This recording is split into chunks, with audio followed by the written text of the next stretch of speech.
ನಂತರ ನಾನು ಕಾಯುವ ಪ್ರತಿ ನಿಮಿಷವೂ ನೀನೆ ಗೊಂದಲ ನೀನೆ ಉತ್ತರ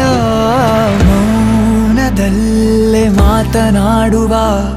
ಮಾಯೆ ನೀನೆ